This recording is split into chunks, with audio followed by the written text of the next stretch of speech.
Kita bersyukur pada Tuhan atas anugerah Tuhan yang selalu menyertai kita. Dan kita sekarang sudah masuk tahun 2021. Ya, mari kita berdoa, bersyukur pada Tuhan. Bapa yang di surga, kami datang kepada Tuhan karena kami diingatkan bahwa hidup kami semata-mata berada di dalam naungan dan pemeliharaan Tuhan. Kami bersyukur bahwa Tuhan juga selalu memberi kami hikmat, akal budi, pengertian, bijaksana yang daripada Tuhan. Karena tanpa Tuhan menuntun dan membimbing kami akan tersesat dan binasa. Karena itu kami bersyukur, kami punya gembala yang baik dan yang selalu menuntun domba-dombanya ke jalan yang benar. Terima kasih, kami serahkan semua yang akan kami perbincangkan pada hari ini di tahun 2021 ini. Tuhan berkati kami semua, pendengar radio RMC dimanapun berada, dan juga rekan-rekan yang di studio. Dalam nama Tuhan kami Yesus Kristus, Tuhan dan Juru Selamat kami yang hidup, kami berdoa. Amin. Ya, saya akan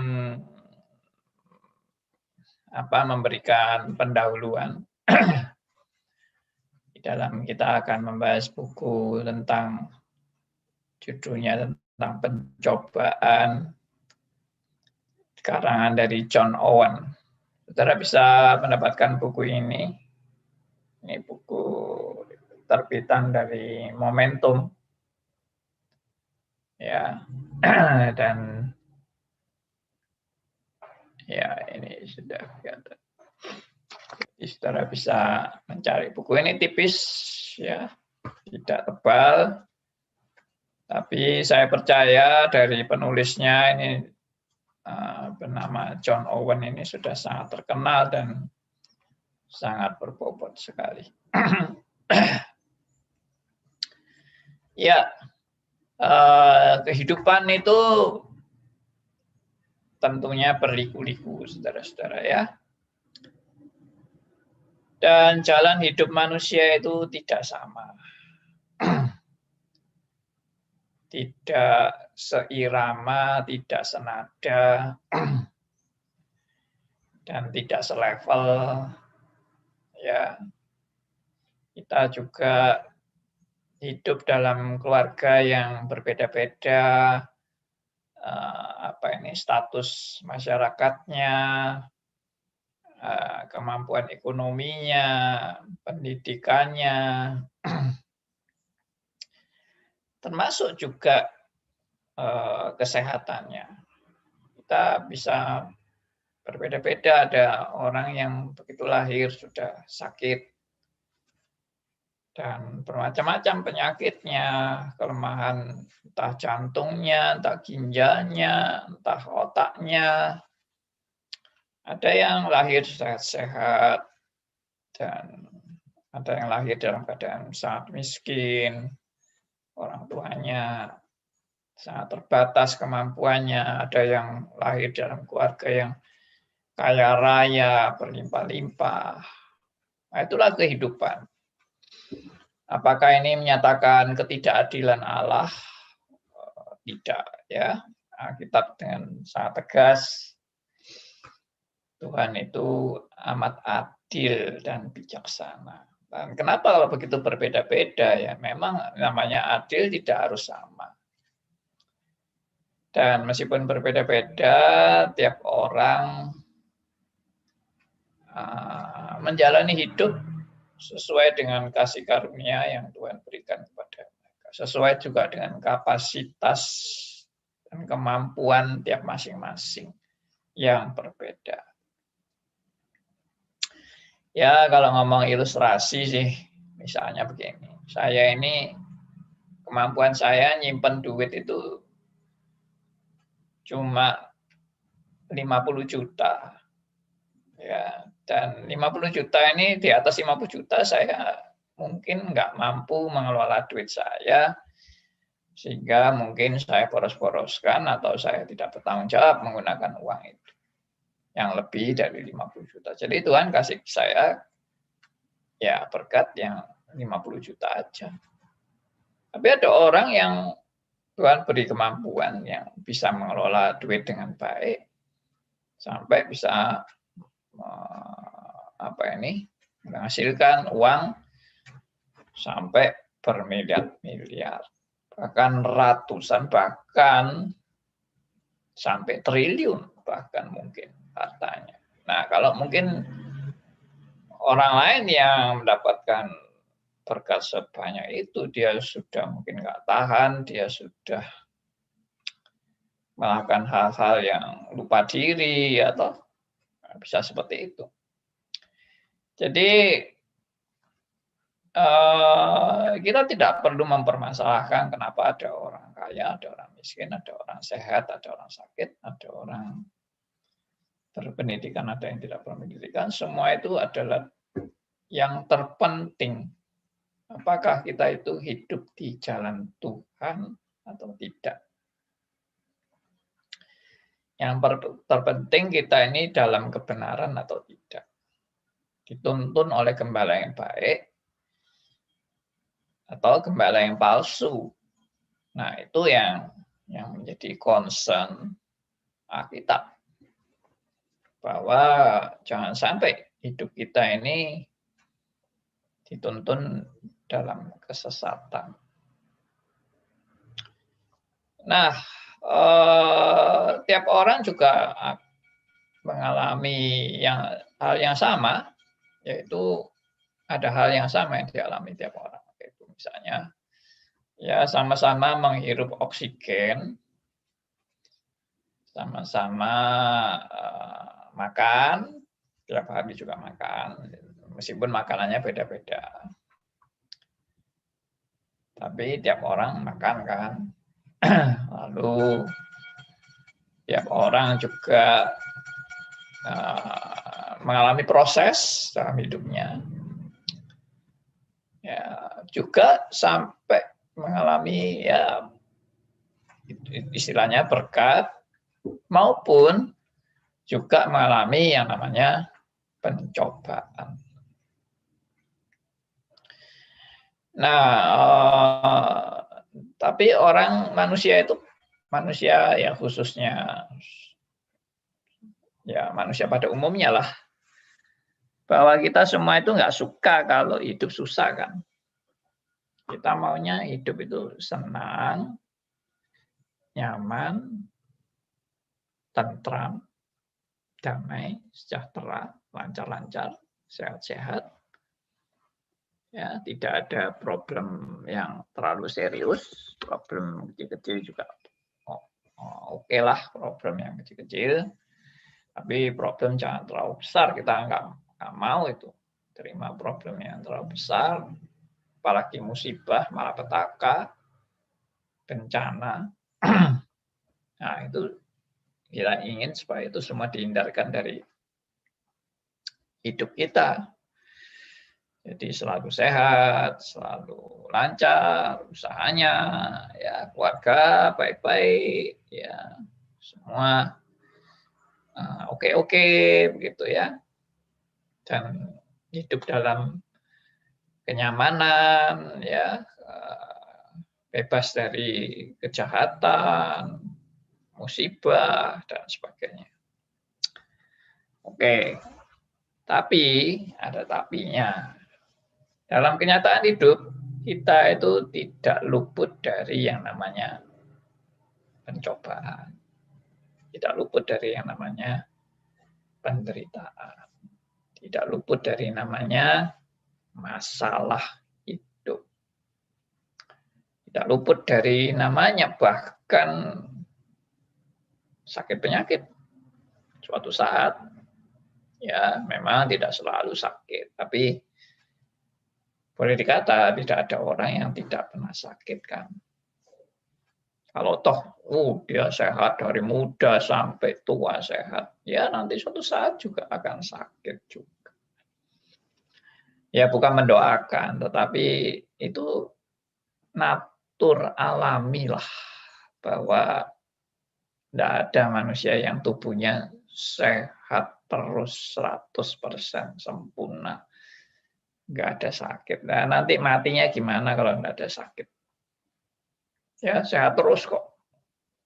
Ya mungkin kalau orang sehat terus gitu dipaksa mati bagaimana ya? Mungkin matinya itu dibunuh orang atau matinya kecelakaan atau apa loh kan, ya tetap problem kan, ada problem.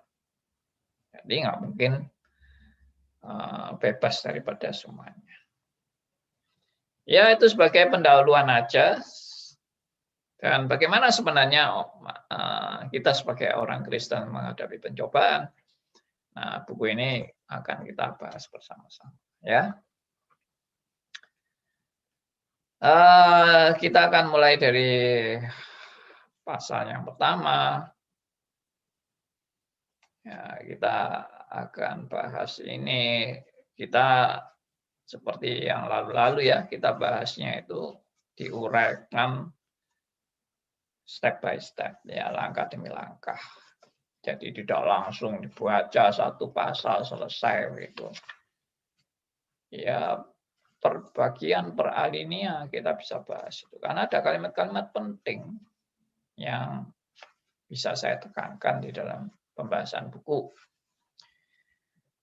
Ya, mari kita mulai dari pasal yang pertama ini. Judulnya adalah Peringatan Sang Juru Selamat terhadap Pencobaan. Ya, buku ini terjemahan. Jadi mungkin juga ada terjemahan yang kalimatnya kurang pas. Nanti kita bisa lebih perjelas. Oke, silakan dibaca oleh Silva, saudara kita, moderator kita.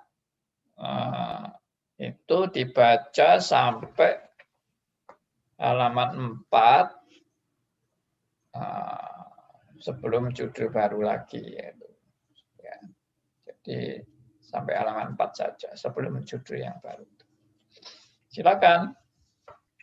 Peringatan Sang Juru Selamat terhadap pencobaan. Para murid merasa aman, sekalipun bahaya yang mengintai begitu dekat. Karena itulah Tuhan memberikan peringatan ini. Berjaga-jagalah dan berdoalah, supaya kamu jangan jatuh ke dalam pencobaan. Matius 26 ayat 41, Markus 14 ayat 38, Lukas 22 ayat 46. Setiap murid Kristus membutuhkan peringatan yang sama. Peringatan ini terdiri atas 3 pelajaran yang sangat hakiki yang perlu dipelajari dengan seksama oleh setiap orang Kristen. Pertama, setiap orang Kristen harus terus-menerus berjaga-jaga atau waspada terhadap pencobaan. Kedua, jatuh ke dalam pencobaan berarti mengalami pencobaan yang paling kuat dan berbahaya. Ketiga, agar tidak dicelakai oleh pengalaman dicobai semacam itu, orang percaya harus belajar berjaga-jaga dan berdoa. Sebelum kita siap memperhatikan setiap pelajaran ini, kita harus terlebih dahulu memperhatikan pengajaran Alkitab yang hakiki tentang pencobaan. Di dalam Alkitab, kita melihat 2 jenis pencobaan yang berbeda. Ada jenis pencobaan yang baik yang dipakai oleh Allah, ada jenis pencobaan yang jahat yang dipakai oleh iblis. Pencobaan itu bagaikan sebilah pisau. Pisau itu bisa dipakai untuk tujuan yang baik atau untuk tujuan yang jahat. Benda ini bisa digunakan untuk mengiris-ngiris makanan atau untuk menggorok leher manusia. Ya. Satu ulasan yang sederhana, tapi tentunya ini akan progres ya tentang pencobaan. Sekali lagi dikatakan bahwa para murid merasa aman sekalipun bahaya yang mengintai begitu dekat. Nah, merasa aman itu juga bahaya, saudara-saudara ya. Karena orang yang merasa aman itu tidak waspada. Jadi saya mau tekankan ini kebenaran peringatan merasa aman. Mungkin di antara saudara dan saya juga sudah merasa aman atau terlena dalam zona aman. Ya, terlena dalam zona aman ya kita nikmati hidup ini dengan enjoy. Ya, enjoy aja. Padahal hidup itu bukan dijalani dengan enjoy aja ya. Alkitab tidak pernah mengajarkan saudara untuk menjalani hidup dengan enjoy aja. Itu justru itu adalah tipu muslihat iblis. Ajaran enjoy aja. Nah, kita malah mengajarkan hidup kita itu harus waspada atau berjaga-jaga. Jaga-jaga itu saya bayangkan mungkin seperti orang perang ya, orang perang.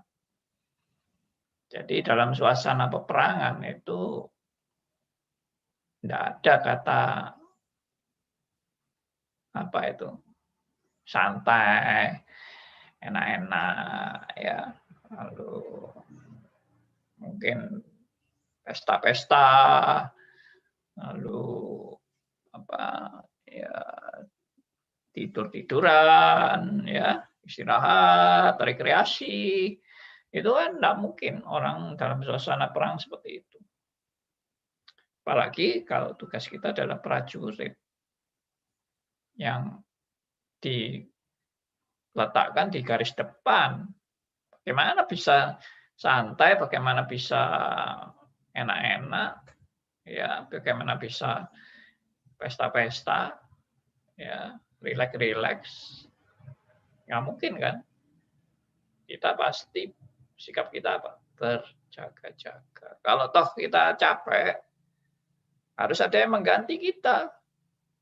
Ya, kita bisa tidur istirahat untuk nanti bangun berjaga-jaga lagi. Jadi itu harus berkesinambungan itu berjaga-jaganya itu. Nah, jadi saya bayangkan seperti jadi musuh itu bisa sewaktu-waktu menyerang yang tanpa kita menduga. Nah, itu yang mengerikan kan. Jadi musuh itu sebetulnya kalau kita lihat sudah taktik perang, ya musuh menyerang itu bukan nunggu waktu kita waspada, nunggu waktu kita lengah. Itu rumus jitu penyerangan kan. Dan mungkin kalau waspada itu dijebak sampai waspadanya keliru. Ya, perhatiannya diarahkan ke tempat yang keliru, sedangkan tempat yang akan diserang ini justru nggak diperhatikan, alias mengalihkan perhatian. Nah, itu taktik-taktik perang ya seperti itu. Dan saya percaya kita dalam kehidupan Kristen itu juga mengalami peperangan. Makanya disebut peperangan rohani. Bukan peperangan melawan darah dan daging, sampai penumpahan darah dan sebagainya. Wah, itu enggak pernah diajarkan seperti itu. Tapi peperangan kita adalah peperangan rohani. Peperangan melawan roh-roh jahat atau penguasa bumi ini, yaitu si iblis.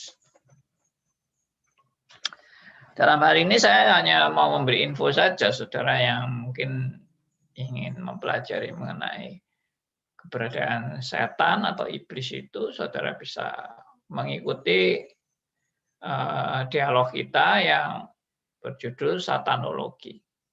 ada di YouTube, juga dari Stris Ngagel.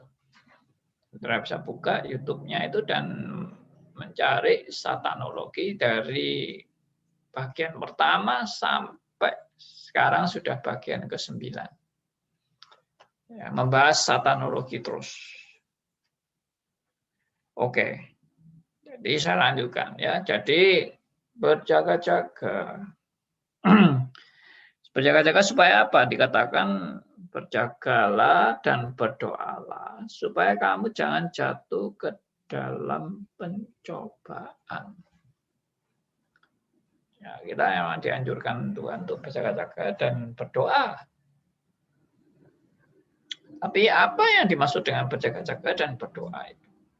Bisakah saudara atau mampukah saudara berjaga-jaga 24 jam non-stop? Bisakah? Nah, ini yang juga saya pernah ungkapkan dalam membahas satanologi. Kalau kita itu berjaga-jaga itu kita mampunya berjaga-jaga itu berapa jam sih mampunya?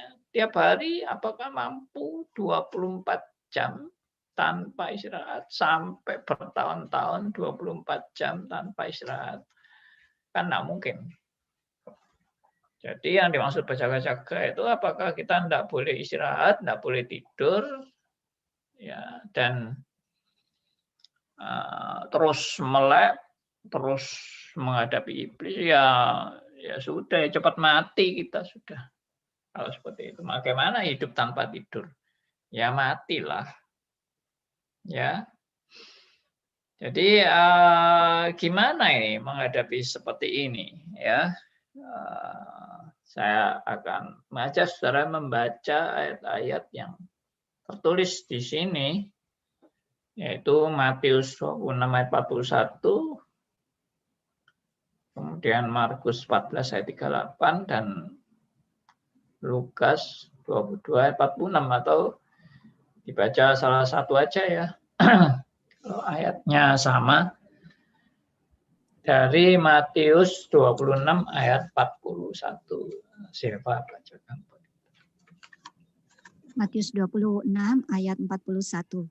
Berjaga-jagalah dan berdoalah supaya kamu jangan jatuh ke dalam pencobaan.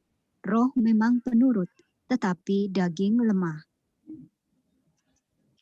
Ya.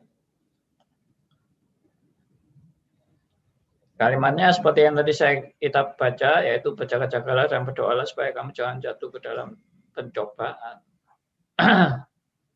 Roh memang penurut, tapi daging itu lemah. Nah, ini juga suatu indikasi bahwa keberadaan kita ini amat sangat rentan, saudara ya. Keberadaan saudara saya ini rentan banget. Ya, karena apa? Karena kita ini sebetulnya natur kita ini kan manusia yang berdosa. Natur kita. Natur saudara dan saya ini bukan natur seperti malaikat suci yang 100% taat pada Allah. Tapi natur orang berdosa yang sudah bercacat, ya, dan tentunya di dalam keberadaan kita sebagai manusia yang sudah jatuh dalam dosa dan bercacat ini, ya kita ini amat sangat rentan. Amat sangat rentan itu ya sedikit digoyang sedikit aja langsung hancur gitu loh. Rentan itu begitu. Ya, tidak punya kekuatan pada dirinya sendiri. Dan itulah gambaran Alkitab yang dinyatakan oleh Alkitab tentang keberadaan saudara dan saya. Bahwa roh itu memang penurut. Ya. Ya, kenapa roh itu penurut? Ya, karena roh itu pemberian yang daripada Tuhan, ya, dan yang dimurnikan, ya, dimurnikan. Tetapi daging itu kan juga pemberian dari Tuhan, tapi sudah jatuh dalam dosa. ya sudah jatuh dalam dosa. Dan ini roh ini juga sebetulnya kan roh dan daging itu semua satu kesatuan, semua sudah jatuh dalam dosa. Tetapi yang dimaksud roh yang penurut ini roh yang sudah diperbarui, makanya menjadi penurut. Kalau enggak ya roh itu juga keras, ya karena mati rohani. Tapi daging lemah, ya daging lemah. Jadi kedagingan saudara dan saya adalah ya maunya nuruti keinginan daging.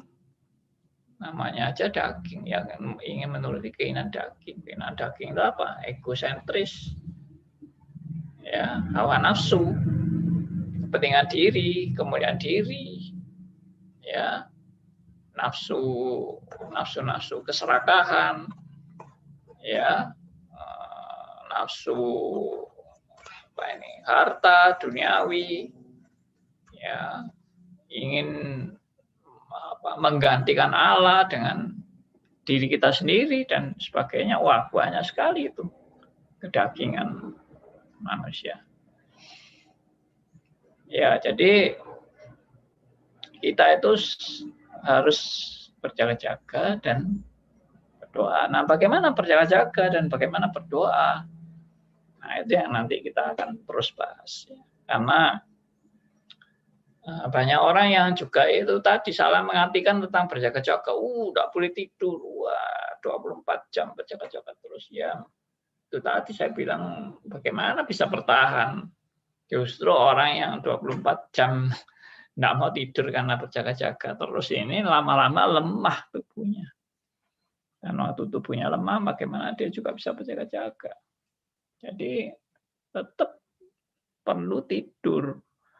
Kalau tidur bagaimana berjaga-jaga? Nah, itu yang jadi pertanyaan. Bagaimana saudara dan saya waktu tidur itu kita tetap bisa berjaga-jaga. Dan bagaimana waktu tidur tetap berdoa juga.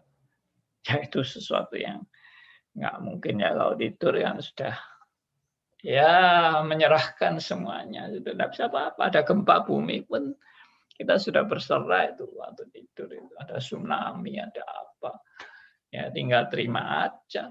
Tiba-tiba misalnya ada tanah longsor dan sebagainya. Wah, kalau yang di pegunungan ya, rumahnya daerah pegunungan. Wah, ada tanah longsor, ada. Kalau di kota itu bisa juga ada tanah yang tiba-tiba terbuka, lalu tenggelam semua masuk ke tanah, lalu tertutup lagi. Aduh, kubur hidup-hidup. Ada itu. Ya, beberapa kali terjadi peristiwa seperti itu. Ya, jadi kembali lagi, bagaimana sih kita itu yang dimaksud dengan berjaga-jaga dan berdoalah. Ya, itu yang tadi saya bilang ya, penekanannya berjaga-jaga itu bukan kekuatan kita sebenarnya, itu salah. Ya, kita tidak pernah memaparkan bahwa kekuatan kita sebagai manusia ini itu yang menjadi andalan untuk kita berjaga-jaga. Enggak, salah besar. Nanti kita lihat di ayat-ayat yang lain. Jadi yang dimaksud dengan berjaga-jaga itu dalam iman Kristen sangat berbeda dengan tadi ilustrasi. Kalau kita perang kita harus berjaga-jaga, tidak boleh lengah ya. Tidak boleh lengahnya itu betul, kita memang tidak boleh lengah. Tapi kan yang dimaksud berjaga-jaga itu bukan tidak tidur 24 jam. Nggak mungkin kan. Dan tidak boleh rileks. Bagaimana hidup manusia tanpa rileks? Tegang terus. Ya lama-lama stres. Nah, tidak ada istirahat, tidak ada rileks. Tidak boleh rekreasi. Ya, makan-makan dan sebagainya. Tidak boleh semuanya. Ya sekarang COVID-19 memang nggak boleh.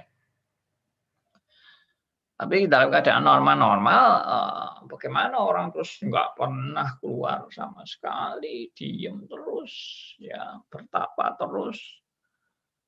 Ya itu apakah juga maksud daripada berjaga-jaga? Tentunya tidak. Ya, nanti kita lama-lama makin dalam dan makin memahami apa yang dimaksud dengan berjaga-jaga dan bagaimana berjaga-jaga itu dan berdoa. Dan bagaimana dikatakan supaya jangan jatuh ke dalam pencobaan. Nah, kenapa disebut roh memang penurut, tapi daging lemah. Nah, ini akan kita bahas semuanya, bagian-bagian ini, dengan lebih terperinci, lebih terurai, dan kita bisa dialog, diskusi, tanya jawab, dan sebagainya. Nah, karena itu acara-acara seperti ini sangat diharapkan respon Anda. Untuk Anda bisa memberi komentar, Anda bisa bertanya, Anda bisa sharing. Ya, karena ini kan dari apa ya, suatu dialog itu namanya dialog itu ya harus ada take and give-nya, ya kan? Take and give. Ya, memberi dan menerimanya itu harus ada dalam dialog, dalam diskusi, ya, tanya jawab dan sebagainya. Jadi ini acara-acara kita di radio ini adalah acara-acara khusus yang bisa berdialog, tanya jawab. Dan ini bukan khotbah yang monolog, Anda harus mau tidak mau dengar dan taat. Tidak, Anda boleh untuk menanggapi, Anda boleh untuk bertanya, Anda boleh sharing, Anda boleh mengungkapkan pendapat Anda, dan kita diskusi dengan sehat. Ya, dengan sehat. Sekali lagi, jangan gara-gara perbedaan pandangan kita lalu bermusuhan. Nah, kita tidak mau berteman lagi, dan kita putus hubungan atau kita tolak semua ajaran itu sebagai kesesatan. Nah, kalau memang itu kebenaran lalu kita tolak, kan kita rugi sendiri. Ya, jadi jangan bersikap sempit dan naif ya terhadap pemberitaan-pemberitaan firman yang tentunya berkualitas dan berbobot. Ya. Memang saya akui itu ada pemberitaan-pemberitaan firman yang ngawur, pembahasannya ngaco, tidak sesuai dengan maksud Alkitab sama sekali. Diurai-uraikan sendiri semau gue, waduh. Itu berat banget itu. Itu betul-betul memperkosa ayat. Ya, Tuhan justru mengajar saudara saya untuk setia pada firman. Untuk back to the Bible, kembali kepada firman. Dan tidak semau gue. Tidak semau gue menjalani hidup ini. Oke, saya sampai di sini dulu sebagai satu permulaan bahwa memang hidup itu tidak ada yang mulus, hidup itu tidak ada yang tanpa pencobaan. Hidup itu adalah hidup yang berperang, ya, dan kita harus waspada, berhati-hati. Saya beri gambaran antara domba dan gembala, bahwa domba itu sama sekali tidak punya kekuatan untuk membela diri. Domba itu begitu lemah, dan domba itu tidak punya juga kesadaran bisa pulang ke rumahnya sendiri. Kalau kambing itu masih bisa. Tapi domba itu menurut kata orang-orang yang sudah berpengalaman mungkin ya, sudah pernah melihat budaya di sana dan sebagainya. Jadi memang katanya domba itu tidak bisa pulang sendiri. Harus ada gembala, dan gembalanya itu yang berdiri paling depan. Semua domba ikut gembalanya. Nah, itu gambarannya itu. Jadi kalau gembalanya ini menyesatkan dombanya, ya pasti semua ikut tersesat. Tapi kita punya gembala yang disebut sebagai gembala yang baik, yang selalu mengembalakan domba-dombanya. Nah, itu yang membuat kita bersyukur, dan itu sebetulnya menjawab ini ya tadi saya bilang berjaga-jagalah dan berdoalah. Karena di balik kita berjaga-jaga dan berdoa itu ada gembala yang baik.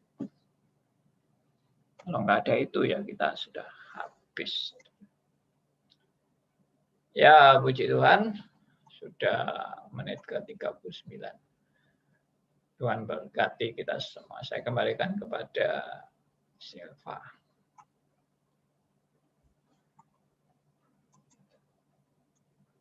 Mic-nya.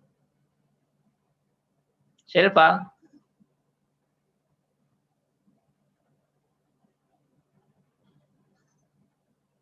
Wah, ini Silva kok nggak berespon nih, bagaimana?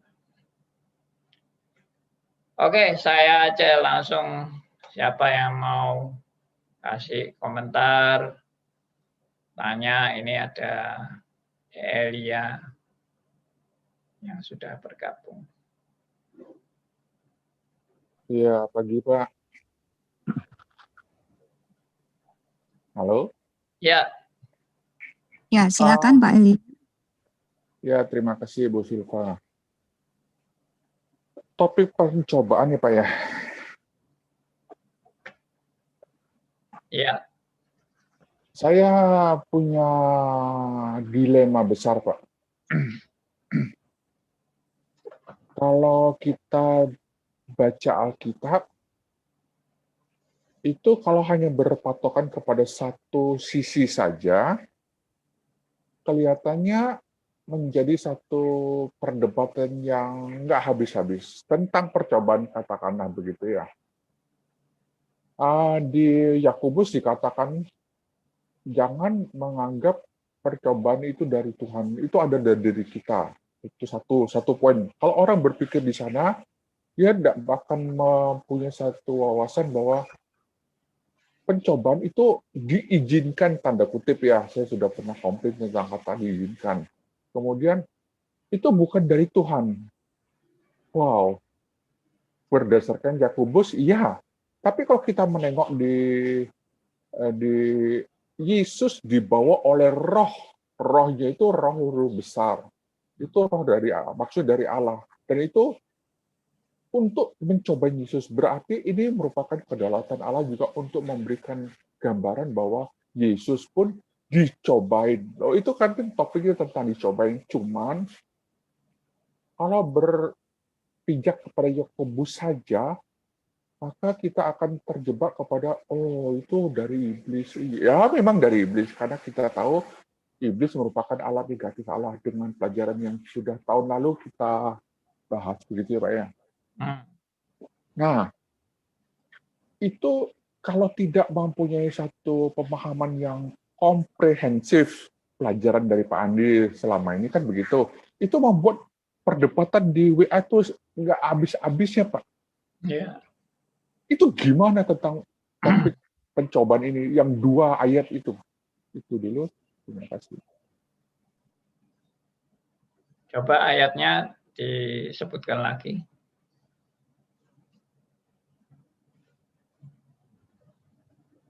Sorry. Di Yakobus dengan pencobaan tentang Yesus dibawa di padang gurun untuk dicobain 3 kali kan? Yakobusnya itu pasal berapa? Saya enggak ingat ya, Yakobus tentang bentar ya. Kalimatnya bagaimana? Kalimatnya, jika kamu dicobain, kamu jangan berkata itu dari Tuhan. Karena Tuhan tidak mencobain. Ya. Oke, sudah nangkap ya Pak ya. Maksud ayat ini, cuma saya belum siap dia ya, di mana gitu. Thank you. Oke. Coba saya cari dulu ayatnya. Terima kasih. Di kitab Yakobus kan? Ya, Yakobus ya.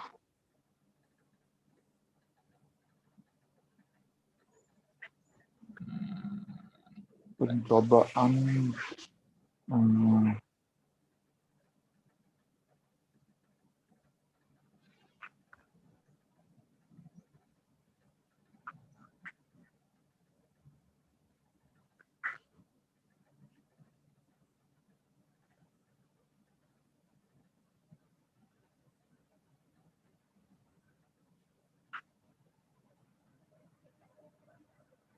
Yakobus 1 ayat 13, Pak.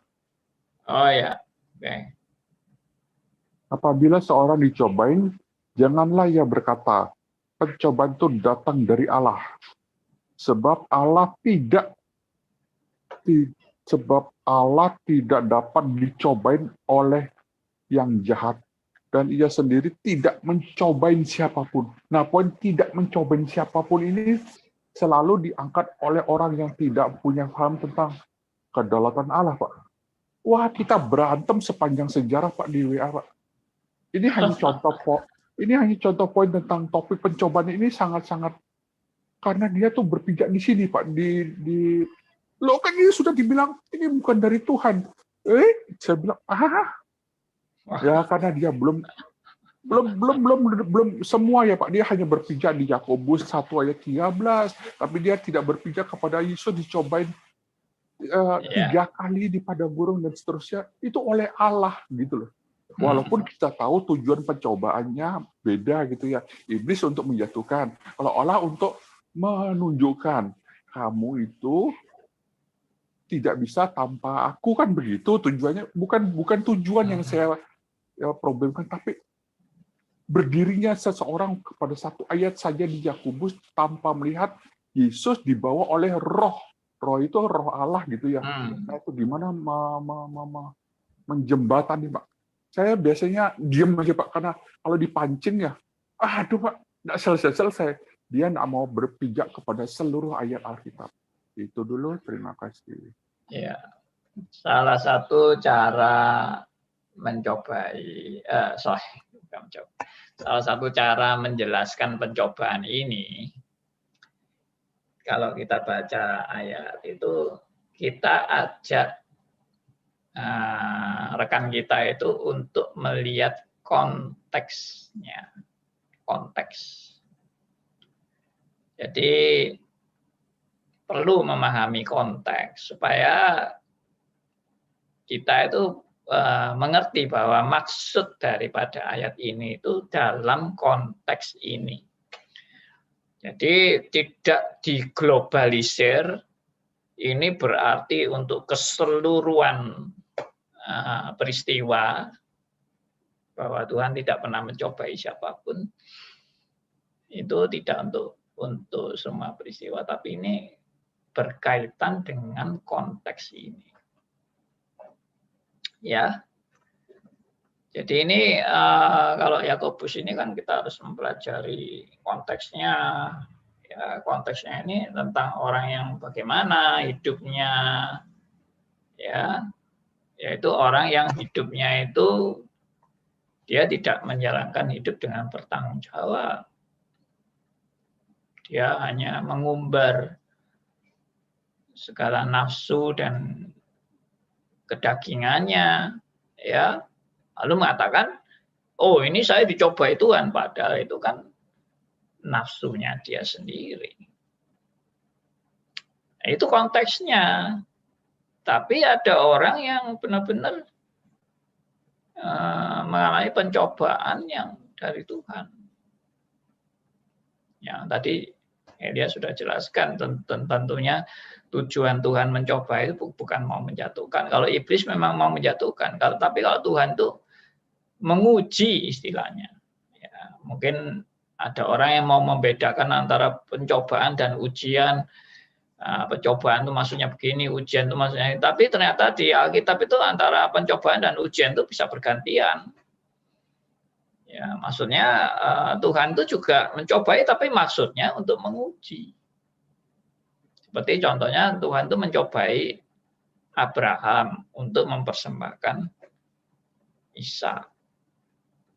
Ya, itu memang sebetulnya akar katanya ada yang sama antara pencobaan dan ujian. Ya, jadi penekanannya adalah perbedaan motivasi daripada kalau ini iblis yang melakukan bagaimana, kalau ini Tuhan yang melakukan bagaimana. Tapi juga ada pencobaan yang dari diri nafsu diri kita sendiri, bukan selalu disalahkan iblis, ya. Jadi secara natur kita ini sudah dicobai oleh kedagingan kita sendiri. Jangan langsung semua iblis itu diri kita sendiri. Nah, itu Yakobus maksudnya.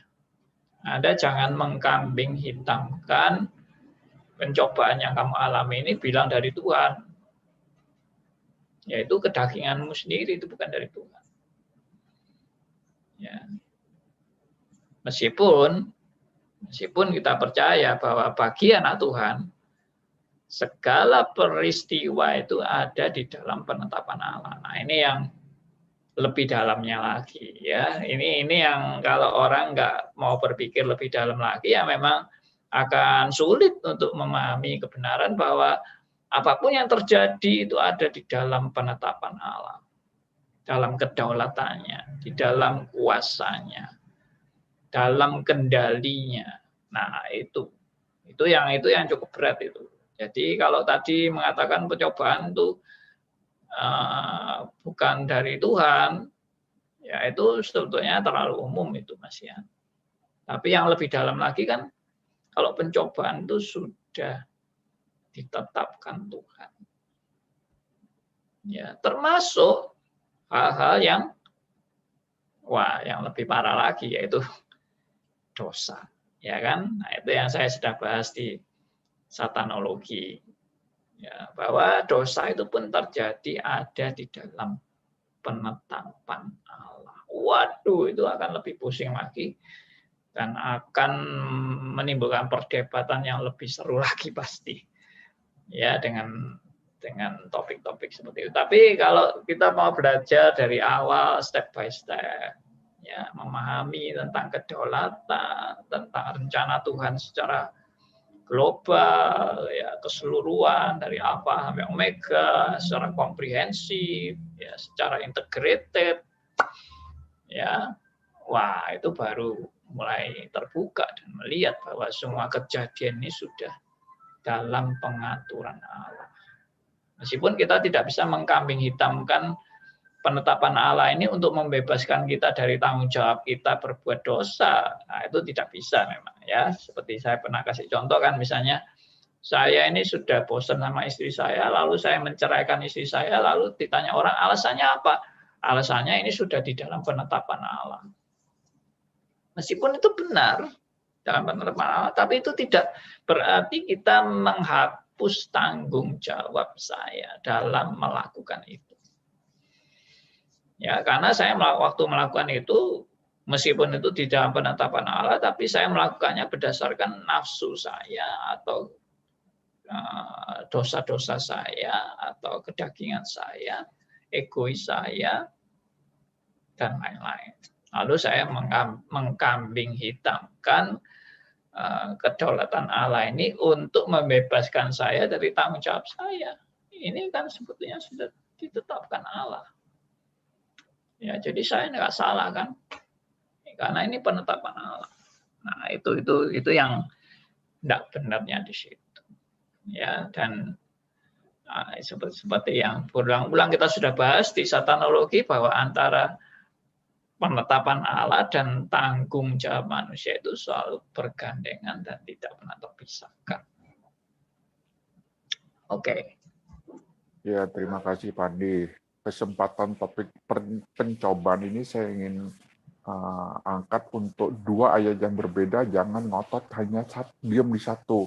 Coba tengok ayat yang satunya, baru kita bisa melihat oh gitu aja. Terima kasih. Ya, terima kasih. Oke. Terima kasih Pak Elia. Ya Pak Andi, ini yang sering terjadi ya. Oh ya, silakan untuk Anda, saudara yang lain yang mungkin ingin bertanya terkait tema pembahasan kita, masih ada waktu sekitar 5 menit. Anda bisa bertanya melalui WhatsApp di 081357901628. Sekali lagi, WhatsApp-nya di 081357901628. Atau bisa juga Anda bergabung melalui aplikasi Zoom. Ya, sambil menunggu, Pak Andi, ini seringkali yang kita lihat ya di tayangan televisi ketika ada public figure terlibat kasus, apakah itu masalah keuangan atau mereka terlibat dalam skandal seks dan kemudian dipublish gitu ya. Seringkali ketika diwawancarai dia katakan kenapa kok bisa sampai jatuh dalam kondisi seperti ini. Sang public figure itu menjawab, ya ini karena godaan iblis, saya dicobai setan gitu ya. Dan rame-ramelah para orang mengatakan, kok iblis yang disalahin? Ya salahmu dewe karena kamu memang niat gitu loh sampai kamu jatuh dalam skandal-skandal seperti itu. Nah, saya pribadi saya berpikir seperti ini dan sempat juga ngobrol sama teman-teman. Memang iblis mencoba ketika mengatakan bukan orang Kristen, orang A mengatakan ya mau-maumu dewe. Ini bicara tentang natur dosa kita. Sementara kalau kita melihat asal muasal dosa berada itu ketika Adam dan Hawa jatuh ke dalam dosa karena dicoba iblis. Pertanyaannya, sebenarnya natur dosa itu asalnya dari mana? Dari iblis juga kah? Atau dari mana? Apakah bisa saling bercampur aduk? Jadi ketika dia berdosa, dia bisa mengatakan ini bukan saya niatnya baik, tapi karena saya jatuh dalam godaan iblis, begitu. Iya, ya kalau mau bahas natur dosa ya kita ini semua sudah jatuh dalam dosa. Itu namanya orang yang sudah jatuh dalam dosa itu sudah dalam keadaan, kalau Martin Luther pernah menulis satu karya tulisnya yaitu Bondage of Will, ya, bahwa kehendak kita ini pun sudah kehendak yang terbelenggu oleh kuasa dosa. Sehingga kita disebut sebagai seorang yang naturnya natur berdosa. Jadi kalau secara alami kecondongan manusia itu selalu berdosa. Berdosanya macam-macam, tidak selalu ingin membunuh, mencuri, berzina, bisa juga sombong, bisa munafik, bisa egois, ya macam-macam lah, macam-macam warna-warni dosa itu sudah istilahnya menodai kita semua sebagai manusia ciptaan Allah yang sudah jatuh. Tapi kita bilang orang yang sudah di dalam Kristus akan dibaharui terus-menerus dari hari ke hari. Jadi kalau ditanya dari mana asal usul dosa, ya dari sejak manusia jatuh dalam dosa, maka dosa itu menjalar kepada semua orang. Ya, dari mana Adam dan Hawa bisa jatuh dalam dosa? Nah, itu yang kita sudah bahas di satanologi panjang lebar. Saya anjurkan saudara yang belum pernah mendengar ini, harap lihat di YouTube tentang satanologi, ya, pembahasan dari saya, Pendeta Andi Halim, lengkap ya, dari session 1 sampai session 8. Itu asal usul bisa munculnya dosa. Tapi setelah manusia jatuh dalam dosa, ya dosa itu terus bercokol terus dari keturunan ke keturunan. Ya. Maka itu baca dari mungkin ayat yang terakhir sebelum kita tutup, dari Roma pasal 5 ayat 12. Ya, bisa dibacakan oleh Silva.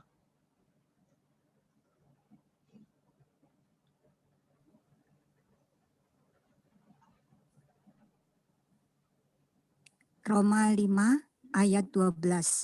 Sebab itu sama seperti dosa telah masuk ke dalam dunia oleh satu orang dan oleh dosa itu juga maut. Demikianlah maut itu telah menjalar kepada semua orang karena semua orang telah berbuat dosa. Ya, semua orang telah berbuat dosa. Jadi tidak ada yang tidak dosa. Termasuk yang sudah di dalam Kristus pun juga secara de facto. Saudara dan saya adalah orang-orang yang de factonya adalah orang-orang berdosa. Tapi bedanya adalah kita ini orang-orang berdosa yang sudah jadi anak Allah, kita mengalami namanya proses pengudusan. Dan itu dibaharui dari hari ke hari. Tapi tetap de factonya kita adalah orang-orang yang berdosa, yang masih banyak kelemahan dan kekurangan dan yang sedang diproses dalam proses pengudusan. Nah, biarlah ini menjadi satu pengharapan bagi kita di tengah-tengah kita mengalami banyak pencobaan, tapi Tuhan tidak pernah meninggalkan anak-anaknya. Oke, saya kembali. Kita tutup dalam doa aja ya. Bapa yang di surga, kami bersyukur dan terima kasih karena anugerah-Mu. Kami bersyukur karena kami boleh membahas tentang pencobaan dalam perspektif Alkitab. Kiranya kami boleh mengerti dengan benar tentang pencobaan ini dan tidak mengartikan semau gue atau menurut kebenaran kita sendiri. Kita mau kembali kepada kebenaran Allah. Tuhan berkati seluruh pendengar radio RMC dimanapun berada dan juga rekan-rekan di studio. Tuhan berkati semuanya. Dan apapun yang kami lakukan juga adalah demi kemuliaan Allah. Terima kasih, kami serahkan doa kami. Kami serahkan waktu ini dalam nama Tuhan kami Yesus Kristus, Tuhan dan Juru Selamat kami yang hidup. Amin.